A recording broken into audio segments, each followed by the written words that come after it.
right there, you see it? It is a turnip-tailed gecko, the largest gecko species in this area.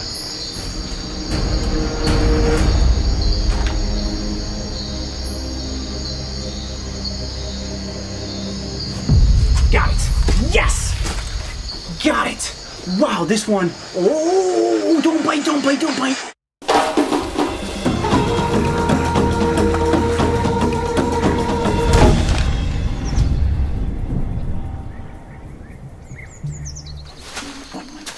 My finger, oh, look at those teeth. What'd you get? Mark, you got here too, perfect timing. I heard some commotion from the roof. Yes, what you were looking at there with those open jaws that just chomped on my fingers is the turnip-tailed gecko, the largest gecko species here in Costa Rica. Now, we've had little house geckos all over our little lodge here and on these sheds, and every night I've come out with my flashlight looking for this species. Look at how incredible that reptile is. Mark, zoom in on its eyes there. Looks just like the eyeball of a velociraptor. Now, here's a little fact you may not know.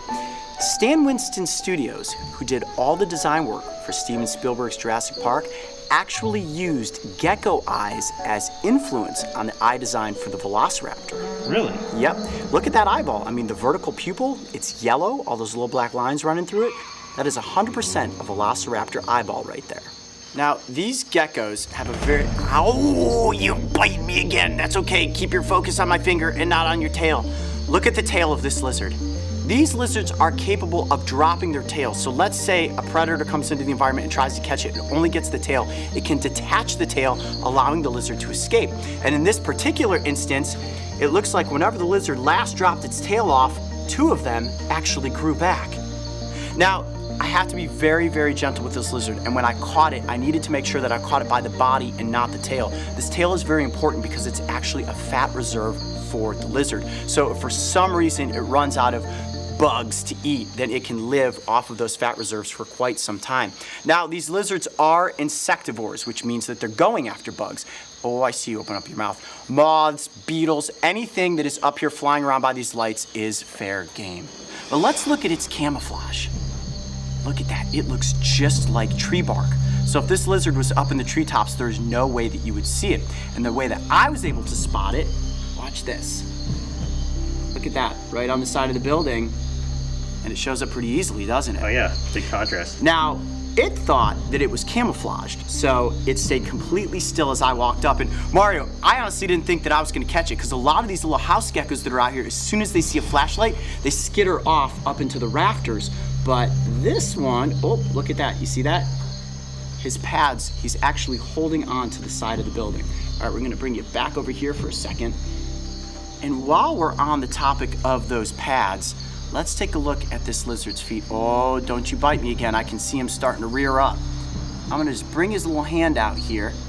Look at that. Now they have claws on the tips of their fingers, but they also have split pads. Those pads are unbelievably sticky. And the back feet, look at that. They look just like leaves or lichens, and he is completely gripping onto my thumb. Here, Mario, you're gonna hold hands with this gecko. Here, put your finger out there. What's up, dude? Give him a little high five. Can you feel that? Whoa. Look at that. It's like Velcro. Yep, completely sticks to pretty much any surface. This gecko can run right over glass. Now let's look at this real quick since he's got his mouth open. Can you see the color of that lizard's tongue? Yeah, it looks like dark blue, almost black. It is. That's one of the most unique features about this gecko. It has a dark blue tongue. Now that tongue is very sticky, so they can sit there and wait for their prey to approach, open up their mouth, and kind of like a toad or a frog. That's the noise that they make. Well, I make that noise. Wait, let's hear it one more time.